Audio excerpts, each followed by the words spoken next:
telespectador, nesta hora você está contemplando o programa Cristo Nossa Esperança, da Missão Pentecostal Assembleia Cristã.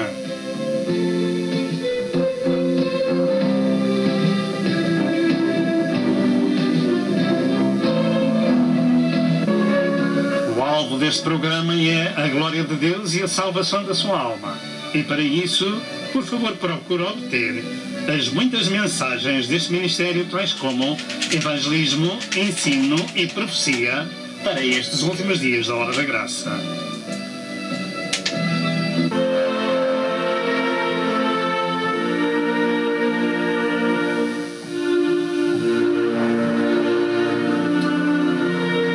Prepare-se para o iminente evento universal que é o arrebatamento da Igreja de Cristo, a fim de evitar passar pela grande tribulação. E agora, dentro de momentos, vamos assistir à mensagem.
Os discos voadores têm sido vistos por muitos milhares em todo o mundo. Mas quanto aos seus ocupantes, também se afirma que são tangíveis. Mas serão eles chamados extraterrestres ou exércitos de seres espirituais malignos? Efésios 6 e verso 12. Eu creio que esta é a verdade.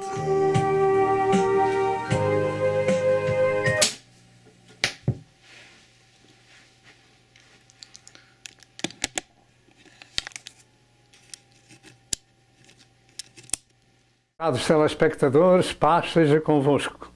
De novo voltamos ao seu lar, em nome de nosso Senhor Jesus Cristo, falando dos enganos diabólicos que as Escrituras nos revelam para os últimos dias da Hora da Graça. Será bom meditar neste livro conforme o conselho de Deus a Josué, medita nele de dia e de noite, para que prudentemente possas conduzir, então farás prosperar o teu caminho. Nós damos graças a Deus porque só Deus é Senhor, que providenciou a salvação das nossas almas no sacrifício do seu Filho na cruz do Calvário. Ao Pai, ao Filho e ao Espírito Santo rendemos o louvor, a glória, porque só Ele é o Criador do universo, o Autor da vida. E nós somos suas criaturas e, por sua misericórdia, somos feitos filhos de Deus por adoção. Jesus foi ao Calvário pagar o preço da nossa redenção com o seu sangue e agora nos incumbiu de, na nossa geração, proclamar isto ao nosso próximo, de que Deus é amor, é paz, é justiça e que Deus ama os pecadores ao ponto de dar seu Filho para morrer por eles numa de cruz, ressuscitando ao terceiro dia, pelo seu poder e segundo a sua santa palavra, para que, através da sua morte vicária, do seu sangue redentor, da sua ressurreição, possamos ser pessoas naturais transformadas em pessoas espirituais, filhinhos de Deus por adoção. Graças a Deus nosso Senhor, que sempre nos faz triunfar em Cristo Jesus. A sua eterna palavra é espírito e vida, conforme está escrito no Salmo, em João 6, verso 63, e é lâmpada para os nossos pés e luz para o nosso caminho, como diz o Salmo 119 e verso 105. E meditando nas Sagradas Escrituras, nós andamos iluminados do tempo em que estamos vivendo e também daquilo que Deus fez em nosso favor, dando seu Filho para morrer em nosso lugar, ressuscitando ao terceiro dia. A mensagem deste dia consta de duas entrevistas do programa do Dr. Sid Roth com os doutores Thomas Horn e o teólogo Chris Putnam, do canal Volte para o Eterno, e legendadas em português sobre ou acerca dos extraterrestres, chamados extraterrestres, discos voadores, ovnis e UFOs, como diz o americano, etc, etc. Os assuntos bíblicos destas entrevistas são relacionados com os espíritos, enganos espirituais e religiosos dos últimos dias, e é importante estarmos atentos ao seu conteúdo. Por favor, atente para aquilo que vai ouvir. Não perca estas entrevistas legendadas em português e, por favor, divulgue estas entrevistas. Estes dois servos de Deus explicam a história de Gênesis 6 e das palavras de Jesus Cristo relacionadas com esse tempo do passado, dos dias de Noé, etc., e comparadas com os nossos dias. Também explicam os enganos diabólicos dos chamados extraterrestres e afirmam que vários teólogos da religião romana estão envolvidos em revelar um suposto trabalho desses extraterrestres. Por outro lado, explicam a teoria desses teólogos romanos que vão ao ponto de pensarem que é provável, num futuro breve, termos de reler o Evangelho e compreendê-lo de outra forma para acomodar os chamados extraterrestres. E o mais terrível desta crença são as afirmações de que Jesus teria sido produto dos extraterrestres com a Virgem Maria. Isto nos dá a ideia de uma blasfémia sem igual, porque está escrito que Jesus foi gerado no ventre de Maria pela virtude do Espírito Santo. Lucas 1 e verso 35. E só por esta causa devemos prestar a melhor atenção àquilo que estes dois servos de Deus vão falar, porque também vão falar de Fátima e do disco voador que andou por lá enganando aqueles milhares e milhares que naturalmente pensavam ser alguma coisa sobrenatural e lhe chamavam de sol dançante. Tome atenção àquilo que vai ver. Pergunto, o que é que pensamos das Sagradas Escrituras? São elas sagradas ou humanas? Pelo que ouvimos, isto, só pensar nisso que teólogos romanos falam, só pensar nisso é diabólico.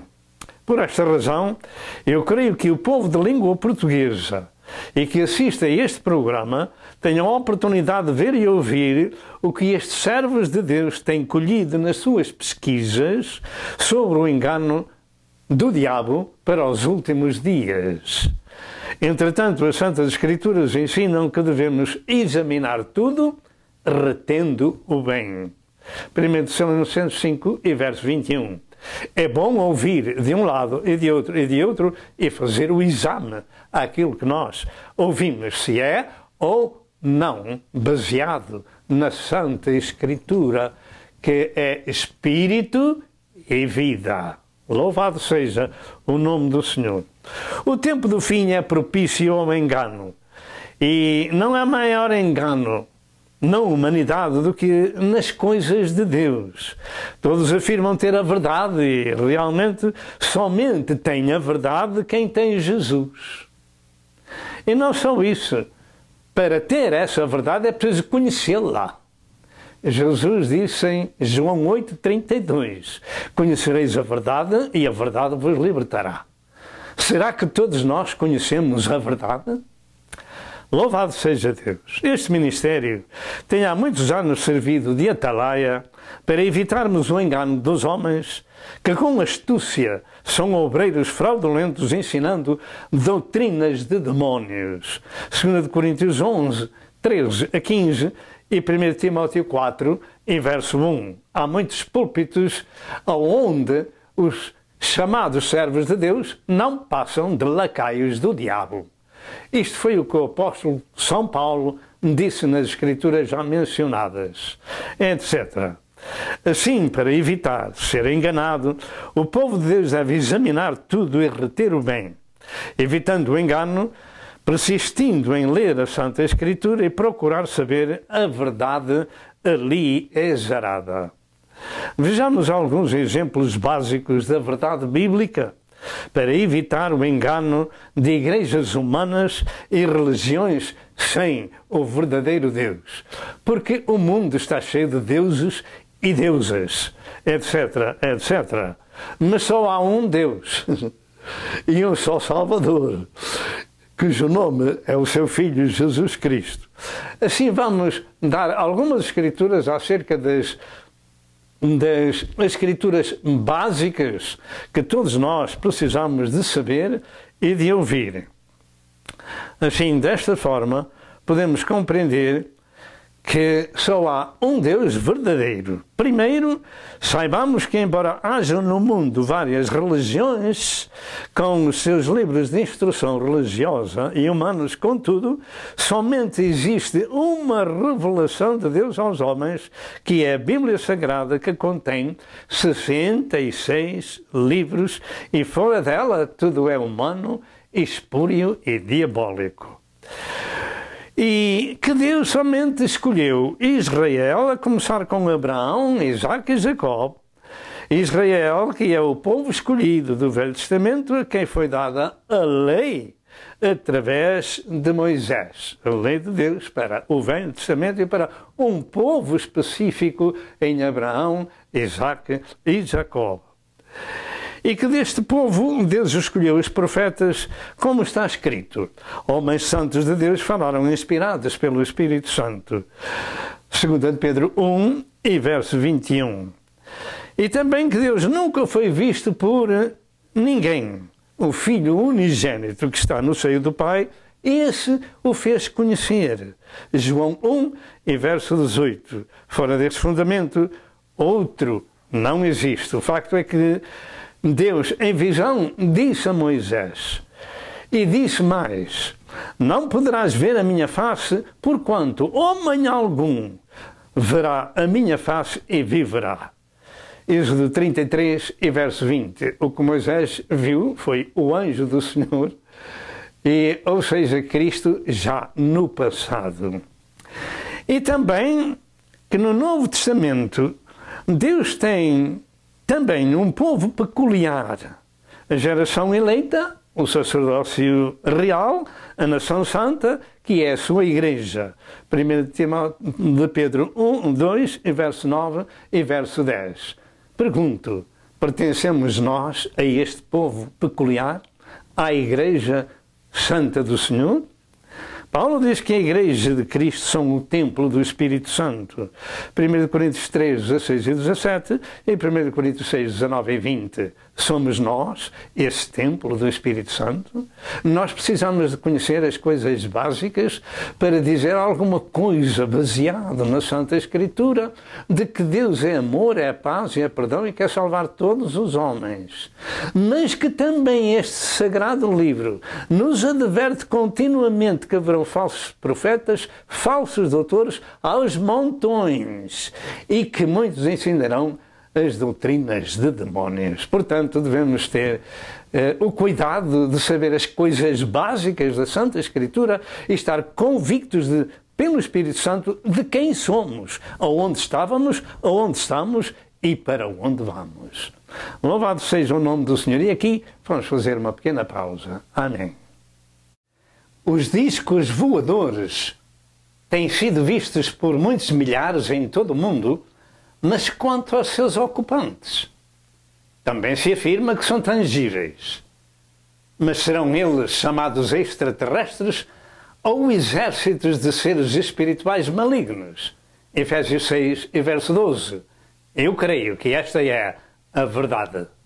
Acerca deste assunto dos discos voadores, lembremos-nos do seguinte, que no capítulo 18 do livro de Gênesis, 3 anjos apareceram a Abraão e comeram em sua casa um almoço de vitela, etc, etc. E que no Novo Testamento, em Hebreus 13 e verso 2, diz que muitos, sem saberem, hospedaram anjos em sua casa. De maneira que os anjos de Deus aparecem como os homens em casa das pessoas, ou na rua, ou nas igrejas, etc., não sabendo que são anjos, além de que, quando eles se manifestam, com a sua própria glória. Mas podem aparecer como homens normais. E eu creio, que do mesmo modo os anjos malignos, aqueles que foram com Satanás, podem também transformarem-se em seres tangíveis.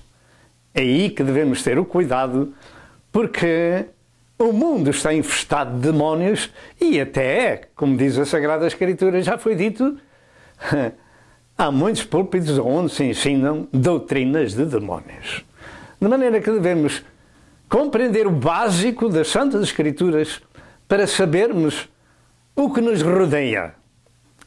E como estávamos falando, Paulo disse à igreja que vós sois o templo do Espírito Santo. Habita realmente o Espírito Santo dentro de cada um de nós? Nós devemos fazer estas perguntas para chegar a uma conclusão.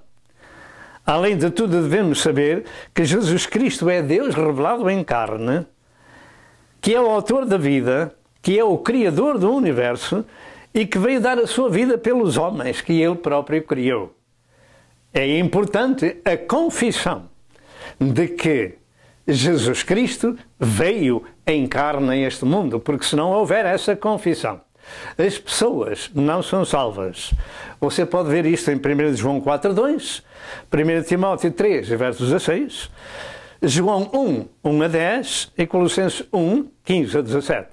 Ele não só veio em carne, mas Ele é o autor da criação. Sem Ele, nada do que foi feito se fez.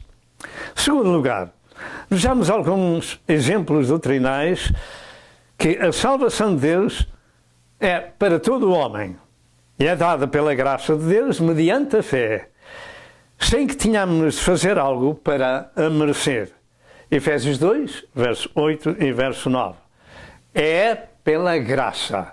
Não precisamos das obras para sermos salvos, mas precisamos de fazer alguma coisa em prol do nosso próximo para nos mantermos no caminho da fé. Terceiro, devemos saber que somente há um caminho para Deus e esse é Jesus Cristo. João 14, verso 6 e Atos 4, verso 12. Todos os outros têm que ser rejeitados. Quarto, devemos saber que somente existe um mediador entre Deus e o homem, que é Jesus Cristo. 1 Timóteo 2, verso 5. Todos os outros devem ser rejeitados. Quinto, devemos saber que somente existem dois lugares eternos, o céu e o inferno. Lucas 16, 19 a 31. Todos os outros têm que ser rejeitados. Sexto, devemos saber que não existe reencarnação, mas ressurreição. Hebreus 9, 27 diz: está ordenado ao homem morrer uma vez, vindo depois disso o juízo. E podemos ver 1 Coríntios 15, 1 a 4. A reencarnação tem que ser rejeitada. Sétimo, devemos saber que somente quem nasce de novo tem acesso a Deus. Sem o novo nascimento espiritual, não há céu para ninguém. João 3, 1 a 7 e João 1, verso 12 e verso 13. Naturalmente, existem exceções, como aquela pessoa que na cama de um hospital nem tem tempo sequer para fazer nada, nem para se batizar, conforme a Bíblia, mas aceitou Cristo como seu Senhor e como seu Salvador e também foi para o céu. Oitavo, devemos também saber que sem santificação ninguém verá a Deus. Hebreus 12, verso 14 e 1 Tessalonicenses 5, verso 23, com as devidas exceções, como já falamos. Estas coisas foram expostas, são básicas entre o homem e Deus e que naturalmente precisamos de as ouvir pelos servos de Deus. Eu creio que este engano dos últimos dias que a Bíblia nos adverte está ligado de alguma forma com os tempos semelhantes aos dias de Noé e de Lote e que eles estão nesta geração e em nossos dias. Estas manifestações dos OVNIs ou UFOs que os políticos e religiosos pensam guardar do conhecimento público, mais engano é ainda, devido ao facto de que somente os servos de Deus podem evaluar à luz das Santas Escrituras essas manifestações. Alguns servos de Deus têm tido a possibilidade de comentar sobre alguma coisa que tem transpirado para fora e têm dado alguma explicação do que sabem. Os dois programas que se seguem da entrevista do Dr. Sid Roth com os Drs. Thomas Horn e Dr. Chris Putnam são de grande ajuda para sabermos mais um pouco dos acontecimentos do engano diabólico dos nossos dias. E agora seguem-se as entrevistas. Que Deus vos abençoe. Amém.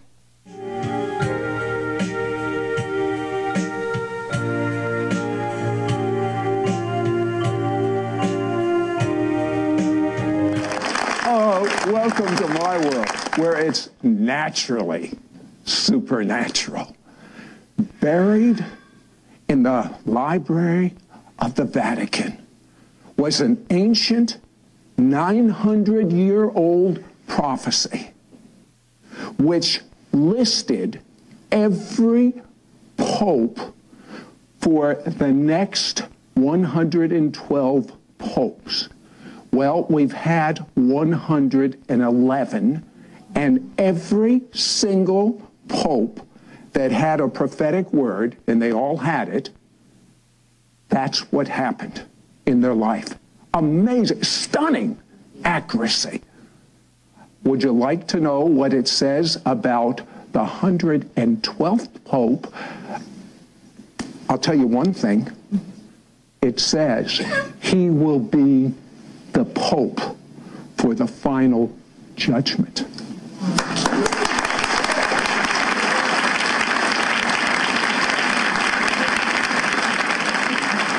You know, Tom and Chris,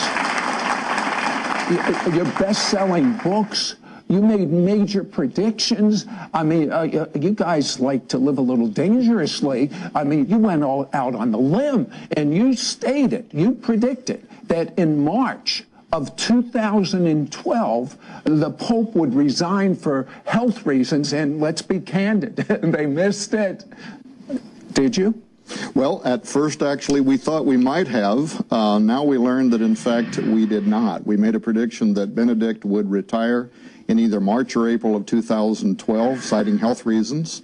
When that date came and went and no activity had transpired, we moved to the second part in our prediction, which we also made in 2012, that at a minimum he would retire before the end of 2013. Now we've learned, by the way, from the editor of the El Observatore Romano, which is the Vatican's owned official media outlet, that in fact Pope Benedict officially resigned at the end of March 2012 privately to a handful of cardinals who held it in a strict reserve, in a confidence. It couldn't be told even to other cardinals. This happened last year. He made it official in 2013, so in a very supernatural, dramatic way, we were actually right in both instances. But speaking about being right, I am fascinated about this 900-year-old prophecy from this Saint Malachi.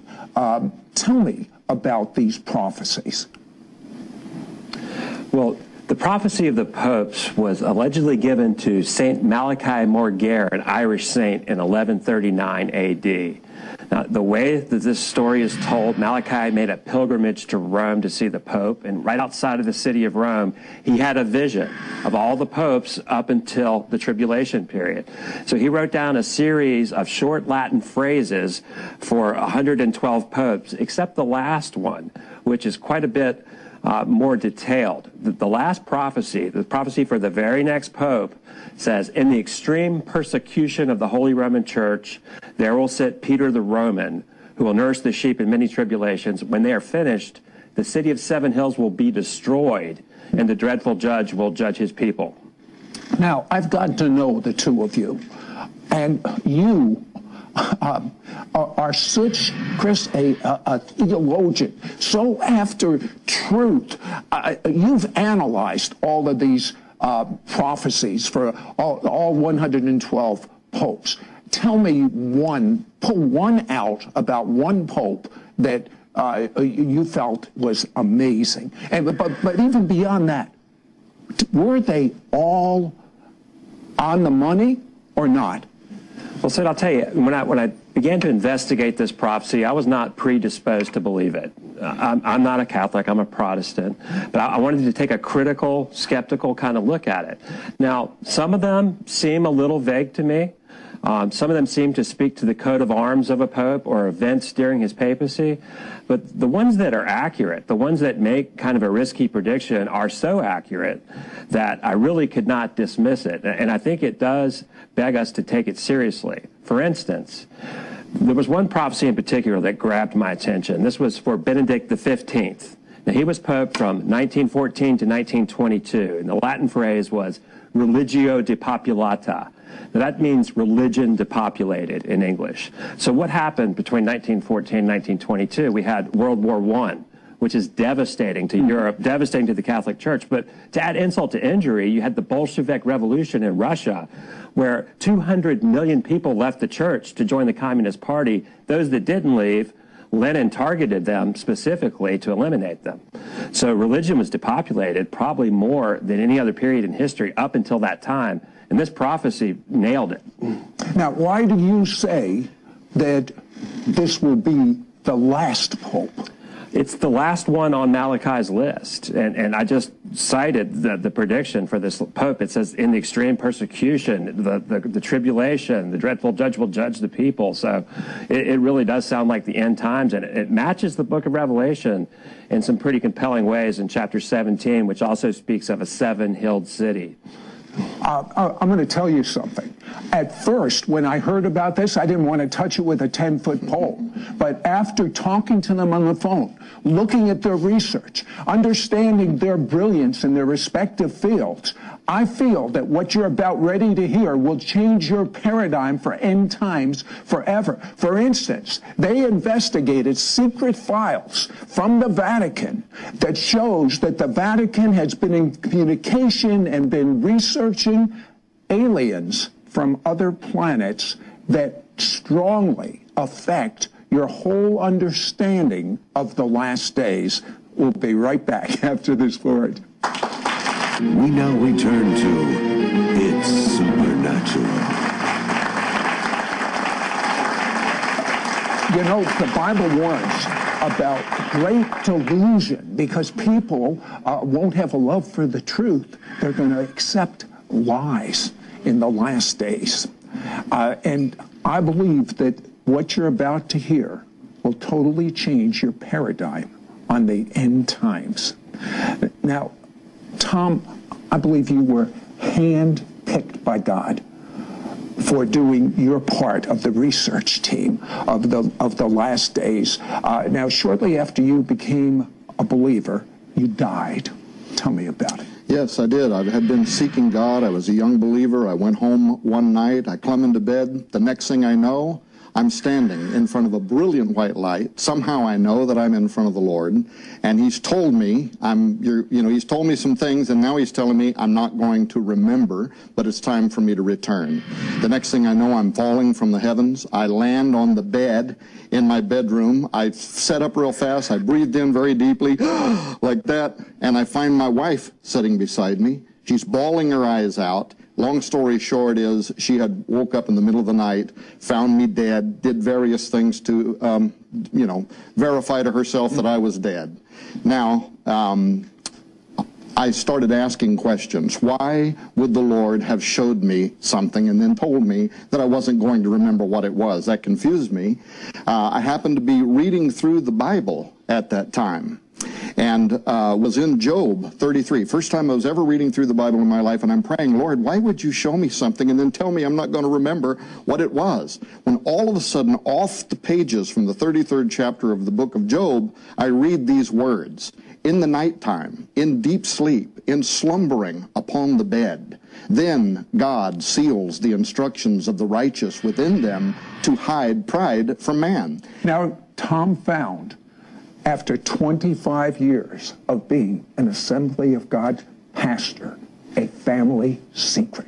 Tell me about that. Yes, well, I actually remember the first event when I was a kid, waking up in the middle of the night, my sister screaming, terrified.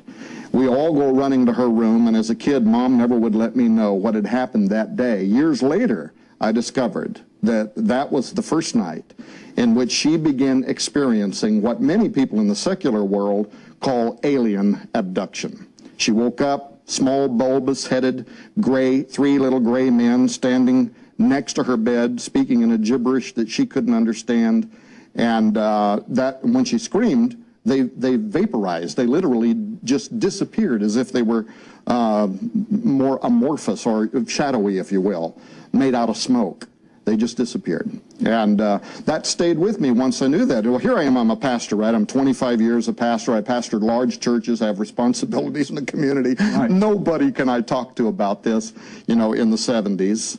And then little by little, information began coming to me that ultimately made me conclude, Sid, that we were talking about a demonic phenomenon. Why? Well, first of all, because of the malevolent behavior, but more importantly, and this is really the crux of it, once we learned that by taking the name of Jesus Christ over these powers, we could stop the activity permanently. And from the day that my sister gave her life to the Lord, that activity stopped in its tracks, and that illustrated to this old preacher, we were talking here about demons, not aliens from another world. Okay, Chris, you are an evangelical. You're a theologian. You've been trained in these areas. You specialized in grad school on Catholic and Protestant reformers. And God really prepared you also for this project. Tell me about, because you have prophetic dreams, tell me about one. Well, Sid, I got radically saved, and I had been into a lot of this weird stuff in my past, and the Lord completely changed my thinking.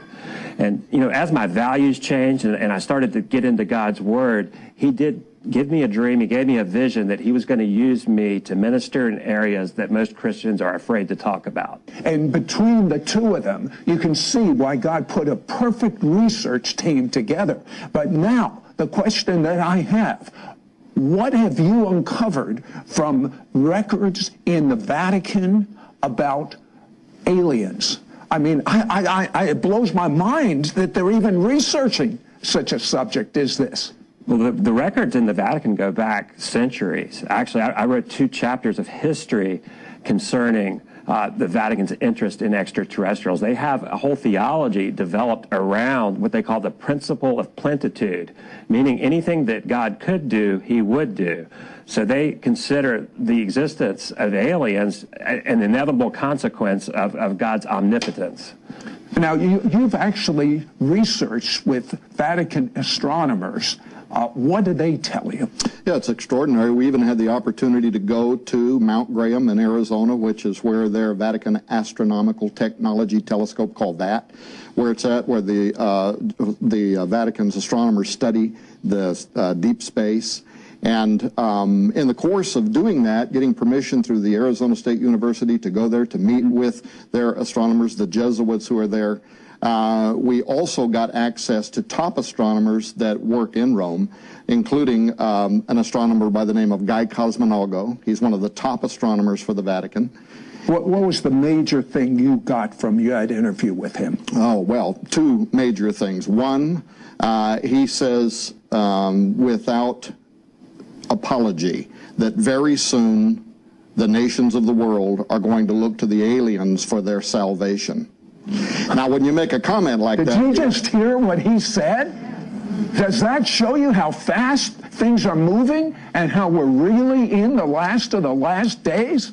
And then, of course, you want to get behind that, right? You want to find out where are they coming from. So he agreed to be interviewed 5 times from Rome, and then gave us documents which are not available to the public that outline what much of the inner thinking of the highest level theologians and astronomers at the Vatican believe now, including the idea that Jesus might be the son of a star child. Now, when we ask him what is a star child, right, they're talking about an alien intelligence from another world, and that the birth of Jesus Christ, the virgin birth, was in fact comparable to an abduction scenario in which these aliens used the Virgin Mary to create Jesus. And this is one of the ways in which they're combining the idea that we are soon to be visited by an alien savior from another world. Hold that thought. Wait till you find out about the Vatican astronomer saying he's operating with Project Lucifer.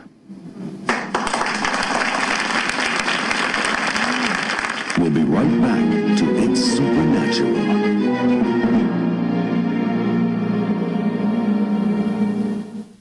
Many viewers report testimonies of miracles, signs and wonders, and healings as a result of watching It's Supernatural. I'm 14 years old. This morning, I watched It's Supernatural about angels, and warmth poured on me. It made me cry. God healed me of stage 4 inoperable cancer. It is a real blessing to have It's Supernatural to watch each week. If you've been touched through watching It's Supernatural, share your testimony at sidroth.org/praise. We now return to It's Supernatural.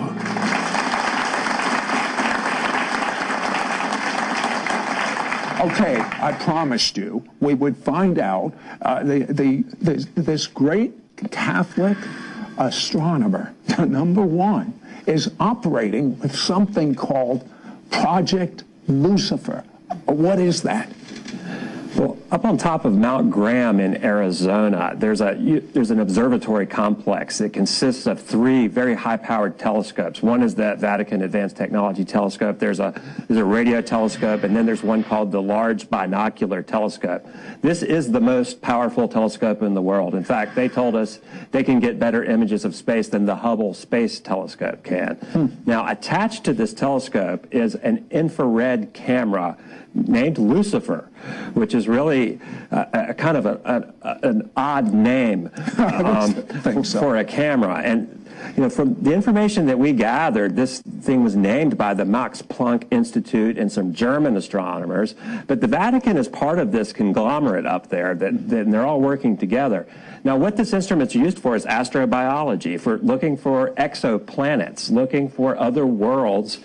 And the infrared spectrum is also very useful for seeing things that can't be seen with the naked eye. And many UFO researchers have noted that you can see a lot of ships and entities that you normally can't see.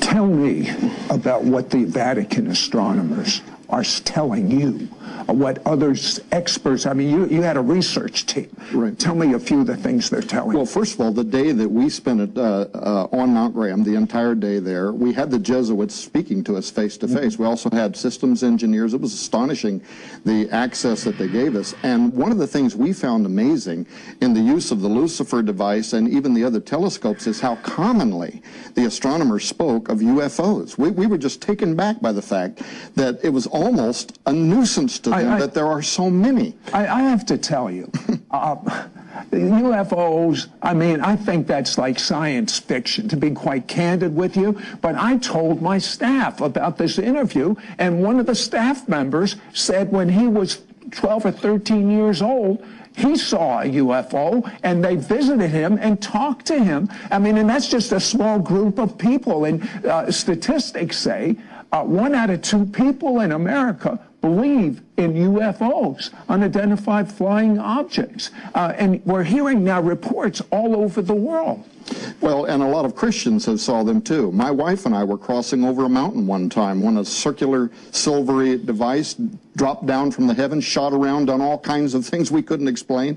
We didn't know if it was an angel, a demon, or whatever it was, but it certainly was what people describe as UFOs. And so the phenomenon, to me, is certainly real. Then, of course, you begin defining what it is. Well, to the Vatican and to the astronomers... But wait a second, it's demonic. Why would the Vatican be studying this? Yeah, well, not only are they studying it, Corrado Balducci, who was the spokesman for the Vatican, he was their official mouthpiece concerning the alien presence, not just the reality of aliens on other worlds, but an alien presence that is here on Earth now.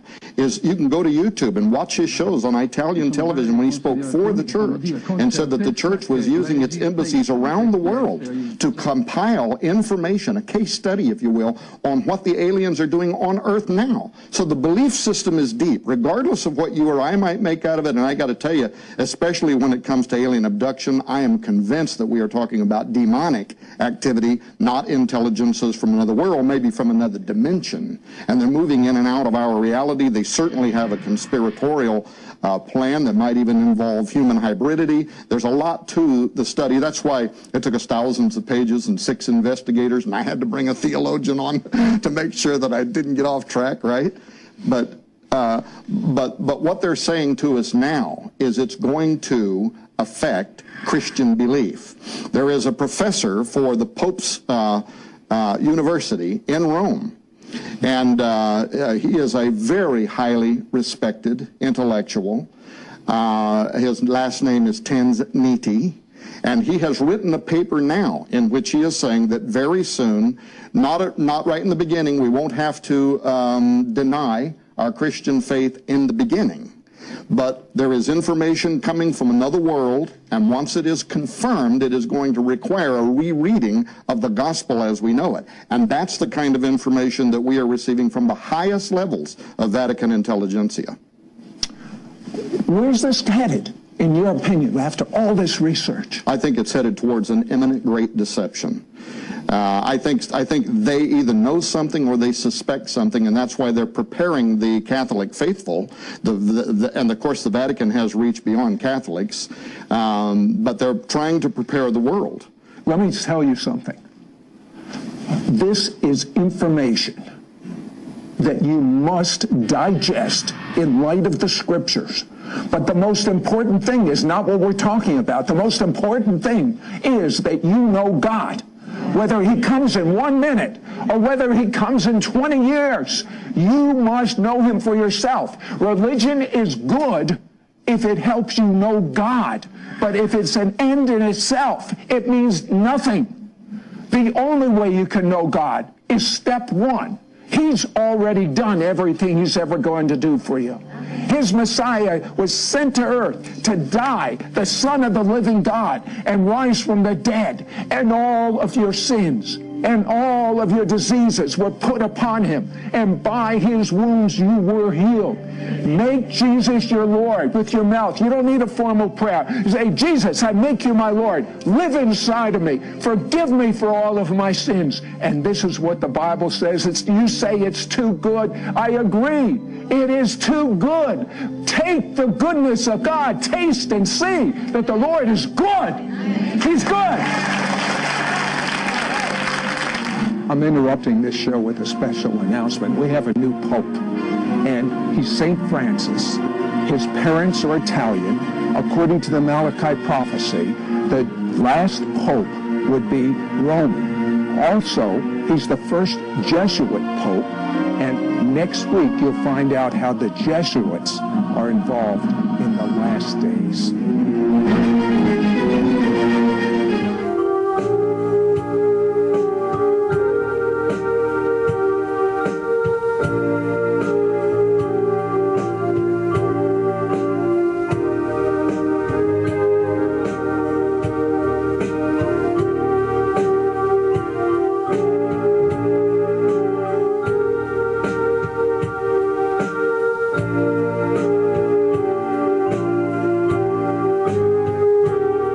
Supernatural dimension. A world beyond the one we know. Is there life after death? Do angels exist? Can our dreams contain messages from heaven? Can we tap into ancient secrets of the supernatural? Are healing miracles real? Sid Roth has spent over 35 years researching the strange world of the supernatural. Join Sid for this edition of It's Supernatural.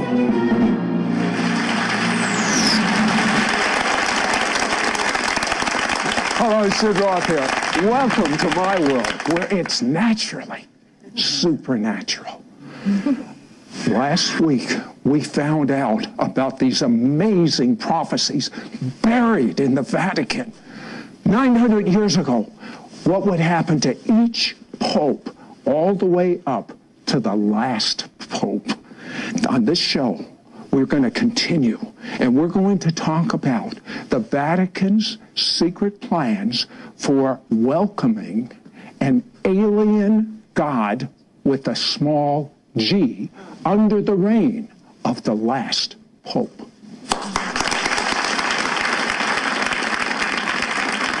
Well, last week we talked about the Saint Malachi. And Chris, I have to ask you, does the Pope know about these prophecies? Do the cardinals know about these prophecies? What do they think of them? Well, so there's actually a lot of evidence that they do take it very seriously. In fact, Pope Pius XII, who was the Pope during World War II, he actually produced a documentary film about himself, and the title of the film is the Malachi motto for his papacy, Angelic Shepherd. He actually titled the film after the Malachi prophecy's prediction for him. So he not only endorsed it, he claimed it. Okay, Tom, as just a short review, what, based on the prophecies out of the Vatican that were hidden for all these generations, are they anticipating with the final Pope? Well, the idea among both Catholics and Protestant scholars is that he will be the final Pope. He is the one who is going to be residing over the Vatican as it enters into the Great Tribulation period. And there's also the belief among even some of the Catholic mystics that he might be a false pope, an anti-pope, somebody who helps give rise to the Antichrist. Let me tell you something. Judaism, Christianity, and other religions have focused on the year 2012. You know, remember the Mayan prediction, the end of the world in 2012? So everyone's discounted all of that, but that's not exactly what the prediction said. What did it say? In the conferences where I spoke last year, I kept telling people, don't say it's the end of the world. That's not what the Maya said. That's not what the Aztecs said. That's not what the Cherokee Indians said, all of whose calendar rolled over at the end of 2012. What was it that they were saying? They were saying 2012 was the end of an era, and 2013 marks a new dispensation. Now, the Maya said some things that were very interesting. They said it would be marked by the emergence of two great male figures who would emerge upon the earth. They sound very much like they're talking about the false prophet and the Antichrist. They talked about their god Bolyon Yakteku, the spirit of it, coming up from out of the underworld. Now, what does this God do? He guards the bones and the seed of the giants that are in the underworld, and that spirit would begin to rise in the year 2013, giving birth even to a new form of humanity. You're talking about what I've read about and pondered so many times in the Bible. Maybe you've read this about the Nephilim, where the sons of God cohabited with the daughters of humans and produced great giants. That's what it sounds like to me. That's exactly what I'm talking about. And furthermore, turn-of-the-century preachers, including Jonathan Edwards, marked the year 2012 to 2016 as the date when the false prophet and the Antichrist would appear. Dozens of Protestant reformers marked these years hundreds of years ago. Not only that, and you appreciate this with your Jewish ministries, the Zohar, one of the most important books of Jewish Kabbalah ever written. It is accepted in traditional Judaism as coming from God. It's not all from God, I can tell you as a fact, but it's an interesting situation that it talks about. In a section of the Zohar called Signs Heralding Mashiach, the coming of the Messiah, they marked the year 5773, which in the Jewish calendar began in September 2012 and comes through into this year 2013, and said that was the time. In fact, much of the prophecy sounds almost identical to the prophecy of the popes. It is a time that will lead to the destruction of Rome, and more importantly, they said, at that time Messiah will begin making himself known to the nations of the world. This 700 years ago prophesied that between 2012 to 2013, the emergence of the Messiah would appear on earth, almost an identical parallel to cultures around the world that for thousands of years saw these dates specifically as the time when the end times would begin. Speaking of end times, many of you are familiar with the apparitions of Mary and Fatima and people going there and being healed, but it's not exactly the way we've been told, is it, Chris? No, it's not. What would happen if there was a massive UFO sighting? Well, what happened in Fatima, Portugal in 1917 was really just that, in my opinion. Now, up to 70,000 people gathered in a field, supposedly to see an apparition of the Virgin Mary. But if you go and read the descriptions of what people call the miracle of the sun, they actually describe seeing a gray, silvery disk rotating around in the sky and kind of putting a cascade of colors, like a rainbow of colors. And so it really, in 1917, no one had vocabulary of words like flying saucer. Right. But that's exactly what it sounds like they're describing to me. Yeah, I've always thought Mary just appeared in the sky. It really wasn't Mary at all. They're talking about a sphere or a silver disc. And that same flying saucer, let's call it for what it is, demonic. According to my notes here, in 1950, Pope Pius XII saw the same thing. Explain. Well, what's interesting about the Marian dogmas and all these things that we don't see in the Bible is that the theology has sort of escalated over time. Now, in 1950, Pope Pius saw a sphere over the Vatican gardens, the same sort of thing that you hear about at Fatima. Now, this sighting of this opaque sphere, flying saucer, UFO, inspired him to define a new doctrine that all Catholics have to believe, and that is that Mary ascended into heaven just like Jesus does in Acts chapter 1. Wait till you find their research of what the Vatican is ready to announce in reference to end time Bible prophecy and in reference to aliens coming to planet Earth. We'll be right back. We now return to It's Supernatural.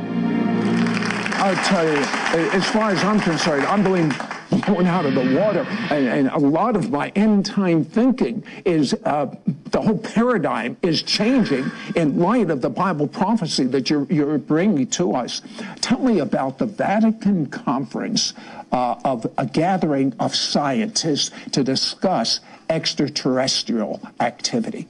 Certainly. In 2009, the Vatican sponsored an astrobiology conference. And that means? That is the study of life in space. Now, what makes that interesting is that we don't really know of any life in space, yet our universities have, programs where you can study this. They had the top secular scientists in the world come to Rome for this conference in 2009. We're talking about, atheists, secular scientists, and the sort of topics that they're covering, things like shadow life, exoplanets. What's an exoplanet? An exoplanet is a planet that's outside of our solar system. Okay. So you have the top scientists in the world gathering in Rome for the Pontifical Academy of Sciences, an audience for the Pope to study life in space. Speaking of studying life in space, how about life on Earth? Tom, tell me about the hybrid humans. This is one of the things that I didn't even expect would arrive in our study. There is academics who actually believe that there is a hybridity program that is going on right now. And this took me on a kind of a long journey that brought me back to one question, Sid, and that is why in ancient days when the giants, the first original hybrid humans, right, when they were created by fallen angels and were upon the earth, what was their mission, what was their program? It also had to do with hybridity, and it also had to do with misleading and misguiding and even challenging God himself. But notice that the oldest descriptions of those giants, how tall they were, 20 feet, 30 feet, they would be easy to pick up, right? There's a movie out there right now, Jack the Giant Slayer, and it's kind of based on that mythos that exists in every culture around the world. They tell the story, the gods came down, the gods mingled themselves with humans, they took human genetics, animal genetics, they created a hybrid body. Now the question is, down through time, the Bible tells us there were giants in those days and also after that. So now we get past the flood and you have the Og, the king of Bashan. What is he, 12 feet tall? He's certainly not 20 or 30. And it looks to me like there was an intentional breeding down in size of these hybrid humans until today they could possibly be walking among us and we might not even know that we see them. There are academics who actually believe now that they are walking among us, that they're even in government. Now that sounds astonishing. Sounds like a sci-fi movie, right? It does. In fact, why is Hollywood glamorizing all these things at the same time? Well, that's exactly right. So is that part of a setup? Are there occultists in Hollywood that have an agenda to try to help prepare humanity for what could be a kind of great deception? Genesis 6:9 talks about Noah. Explain that. Our research led us to believe that something that happened in ancient days could be occurring even now as we speak. And when I say ancient days, I'm talking about the days of Noah, a time when all of the ancient records from around the world tell us that very powerful angels came down and they mingled with humans and with animals. The best record is the Bible. The Nephilim is what he's talking about. Go ahead. Absolutely, the Nephilim. And it was a period of time in which only Noah, and therefore by extension his children, were found, according to the Old Testament, perfect. When you study why the great flood came, the scripture makes it very clear that it happened because all flesh, both man and beast, had been corrupted. So something was happening in ancient days that had to do with the genetic degradation of God's creation. What does it mean when it says in the Torah about Noah that he was perfect? Yes, this is the Hebrew word temyem.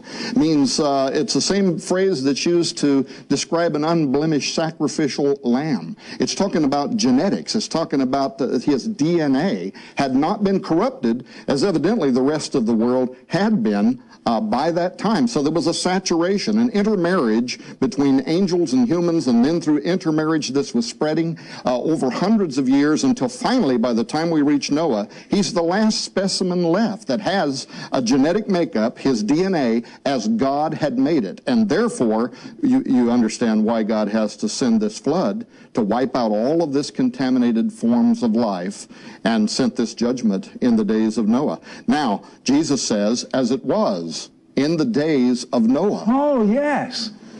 Tell me this.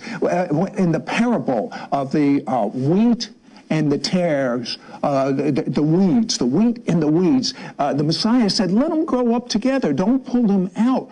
I'm wondering if that's the difference between those whose DNA has not been corrupted and those whose DNA has been corrupted, perhaps through a hybridization process of these aliens. What do you think? You know, Sid, behind the scenes right now, this question is unfolding among academics in a way that you can't even possibly imagine, where they're asking the question, have we concluded that hybrids are among us? And if hybrids are among us, can they even be saved? This is a complex question that's being raised by theologians right now. Isn't that an astonishing thing? What's even more astonishing to me is the Vatican's secret plan for welcoming in an alien God with a small g. We'll be right back.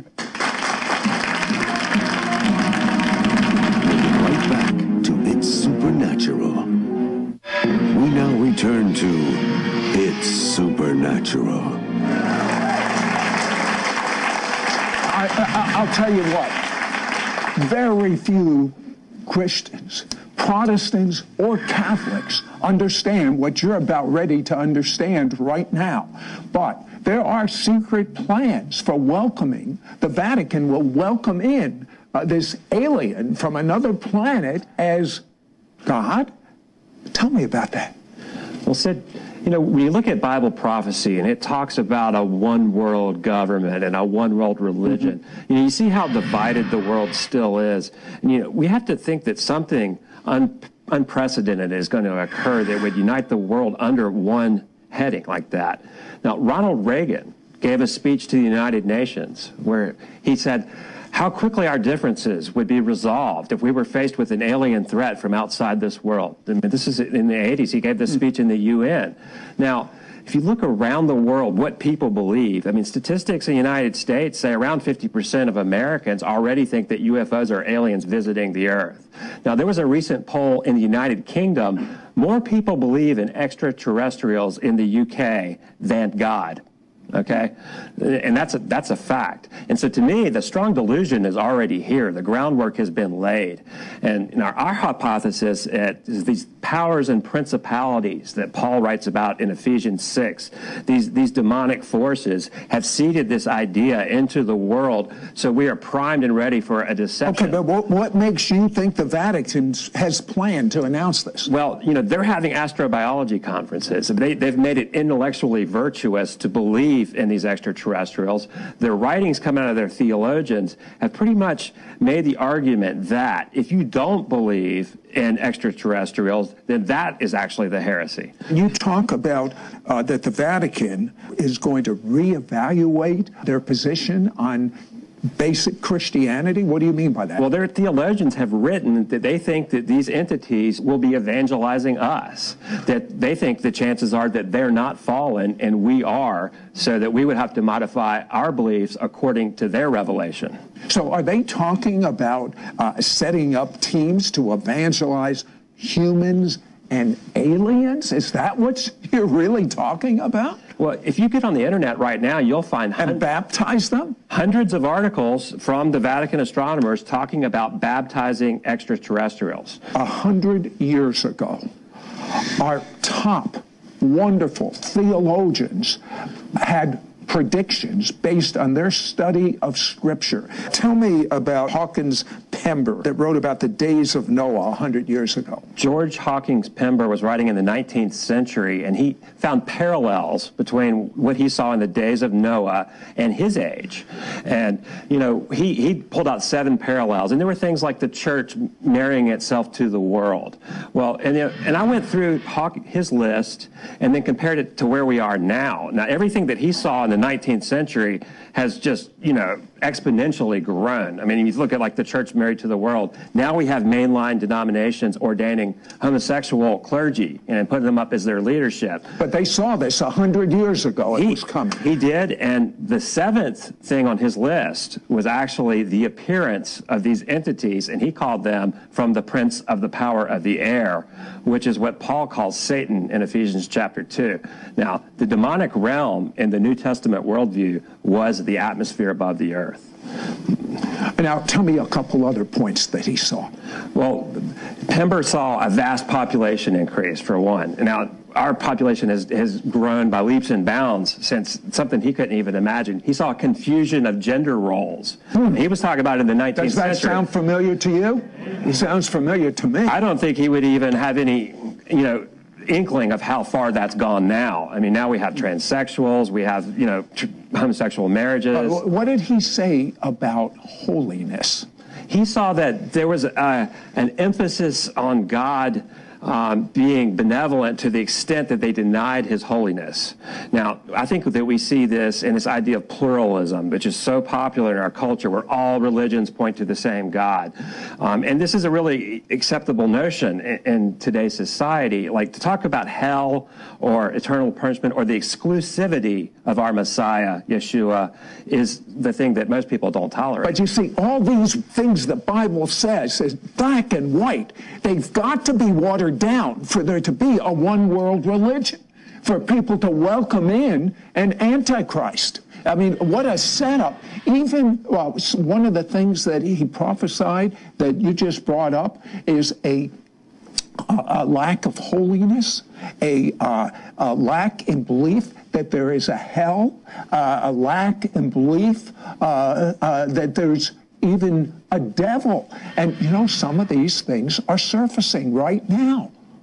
Absolutely. I mean, I even quoted some of the Catholic theologians at Notre Dame who deny that Satan is a real personal power. I mean, they just see him as some sort of abstraction or metaphor for evil. I want you to tell me the strongest thing in all of your research, and you've done, both of you have done extensive research. I want each of you to tell me the strongest thing you found in your research. Well, as I'm listening right now to you and Chris talking, the strongest thing that's in my mind is what Vatican experts have told us. When Father Malachi Martin was asked, why do they have a presence on Mount Graham? And one of the things we haven't had time to talk about is Mount Graham is sacred to the Apache. It is a stargate through which they've, for centuries, have seen creatures that come, that move back and forth. Now, this is right in Arizona. This is in Arizona. And in fact, their creation mythos is that a disc came down and a bearded guy in the disc, who was the father of creation, was what established Mount Graham as a holy mountain. Well, anyway, when Malachi Martin was asked, why is the Vatican on Mount Graham? What are they doing up there? He said that they're using their telescope to watch something. And when he was pressed on the question, he said it's because at the highest levels of the Vatican governance, they know what is approaching the earth, and it will be of the utmost importance in coming years. They're literally watching something with the Lucifer device that is approaching planet Earth. And what do you believe they're looking for? I think that they could be deceived. I think they're watching something and they think it's one thing, and I think it's something else. Lucifer, I think it's Satan. I think Jesus said, I beheld Satan as lightning falling from heaven. He has to do with the power of the air. And of course, when Pope Benedict stepped down not long ago, twice lightning struck the top of the St. Peter's Basilica. And this goes back to their belief system. In Romanism, the belief was that the God would tell you when somebody should step down and when a new king should be elected. It was called augurism, and it's where we take the word inaugural or inauguralism for the placement of a new king. I'll tell you what, as the kids say, you're blowing my mind, but you've got to make Jesus your Lord. Believe he forgave you of your sins. Believe he's your Lord. Welcome him inside now. With a special announcement, we have a new Pope, St. Francis. According to the Malachi prophecy, he had to be a Roman. Did you know that this new Pope's parents were from Italy, Roman? Not only that, he's the first Jesuit to ever be Pope. And as you've just heard, the Jesuits are involved with the aliens.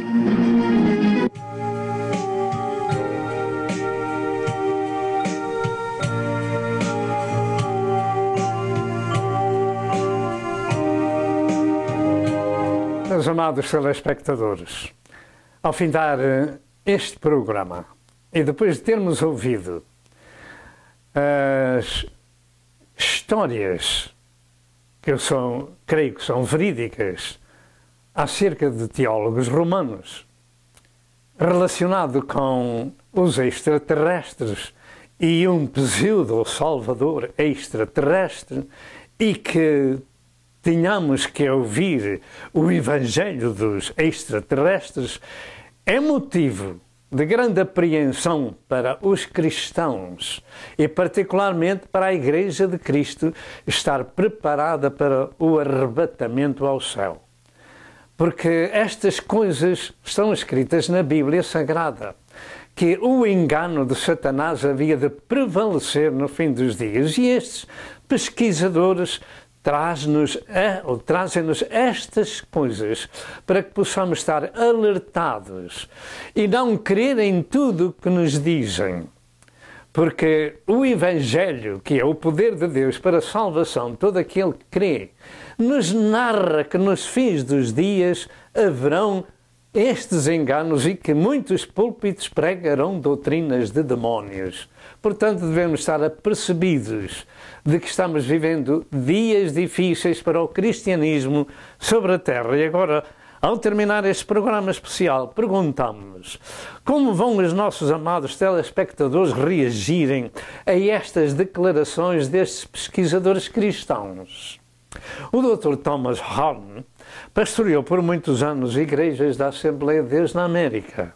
Não é um homem qualquer, é um homem que, além de ser ministro do Senhor, é um pesquisador destas coisas. Qual é a sua reação ao ouvir as histórias destes teólogos do Vaticano sugerindo que os extraterrestres virão evangelizar o povo da Terra? E acerca do chamado Salvador extraterrestre? Isto, como usa dizer, sobrado aos céus. Mas é aquilo que temos ouvido e compreendido, e devemos estar alertados para os enganos que os demónios estão pulverizando o mundo inteiro. Finalmente, não temos nós dito o que disse São Paulo a Timóteo, que no fim dos dias haverão dias trabalhosos para os cristãos e que muitos ensinarão doutrinas de demónios? Então nós devemos estar avisados. Faz 20 anos, a esta data que falamos publicamente dos tempos de Noé e de Lot, e agora estes programas são um complemento das atividades demoníacas nestes dias. Parece incrível, mas ao ouvirmos estas coisas contrárias à palavra de Deus, é motivo para uma preparação bíblica mais adequada, lendo a Sagrada Escritura e estando preparados para evitar o engano do diabo. Estes programas que foram vistos, eles têm o cunho de esclarecimento para a nossa audiência e, naturalmente, para cada um de nós, para avaliar o tempo em que vivemos e tomarmos decisões de seguir somente a Jesus Cristo. Porque Jesus Cristo não é uma pessoa vulgar. Naturalmente, ele existiu na Terra como homem, mas é o homem-Deus. Veio do céu e voltou para o céu. Na sua boca nunca foi achado engano. Veio segundo a presciência divina, fazer a vontade de Deus, dar a sua vida para os pecadores, para os salvar no seu sacrifício, no seu precioso sangue derramado no Calvário. E fora de Jesus, outro Salvador não existe. Fora de Jesus, outro mediador não há. Fora de Jesus, não há caminho para o céu. Jesus é um com o Pai. Jesus Cristo é Deus revelado em carne. Morreu por nós, mas ressuscitou ao terceiro dia. E está à destra do Pai intercedendo por nós. E agora, pelo seu sangue, somos redimidos. Louvado seja o nome do Senhor. Assim, sendo que Jesus avisou destes problemas dos últimos dias, os anunciadores do Evangelho estão alertando o povo para estas coisas que se relacionam com a sua segunda vinda para o arrebatamento da Igreja. E, naturalmente, mais tarde, passados 7 anos, eu creio, assim como muitos milhões à face da terra, o Senhor Jesus Cristo virá com a sua Igreja glorificada. Passados que foram esses 7 anos da grande tribulação, então exercerá o seu juízo sobre as nações, juntando-as em Jerusalém, onde vai haver um rio de sangue. Lá fora de Jerusalém, naqueles lugares, fora de Jerusalém, vai haver um rio de sangue que chegará até ao freio dos cavalos. Tal vai ser a matança que cerca de 3/4 partes do mundo atual irão desaparecer nessas guerras e naquele lugar com o juízo de Deus sobre a terra por quererem tirar a terra a Israel e Jerusalém. O Senhor entrará com elas em juízo, como está escrito no livro de Joel. E assim, ao ouvirmos isto, eu pergunto, estamos nós preparados para o arrebatamento da Igreja? Ele tem que se dar um dia, porque o Senhor falou disso através de Paulo, em 1 Tessalonicenses 4, 13 a 18, 1 Coríntios 15, 50 a 52, e o próprio Jesus disse em João 14, que se ele fosse para o céu, havia de voltar e levar para o céu aqueles que eram dele e estar com ele para sempre. De maneira que isto tem que acontecer. Não se turbe o vosso coração, credes em Deus, crede também em mim. Na casa de meu Pai há muitas moradas, se não fosse assim eu vos teria dito, vou-vos preparar lugar.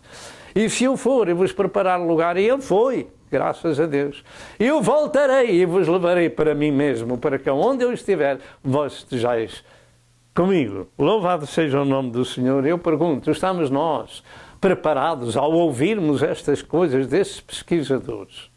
Que finalmente é um complemento dos muitos programas que temos falado sobre os gigantes e sobre os demónios para os tempos de Noé, como nos tempos de Noé e de Lot.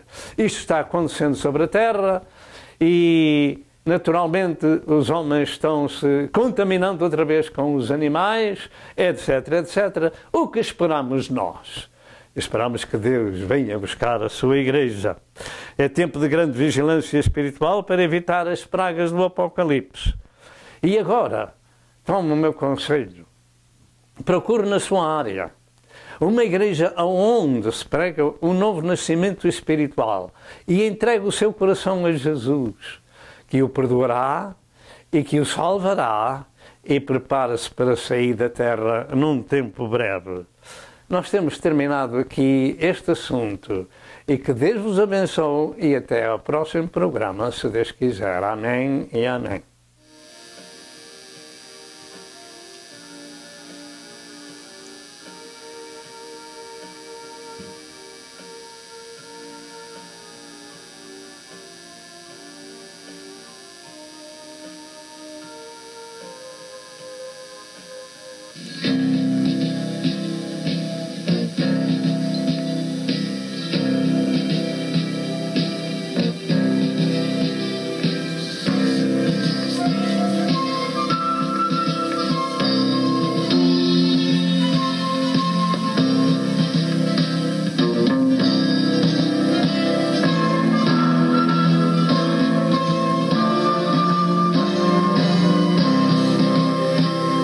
Prezado telespectador, eu creio que você foi abençoado com a mensagem deste dia.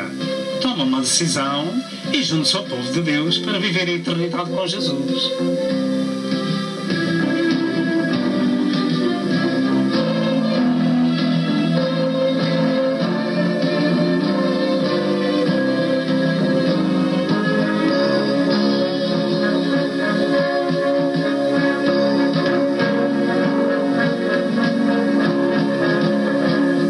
Telefone para Pastor Sousa.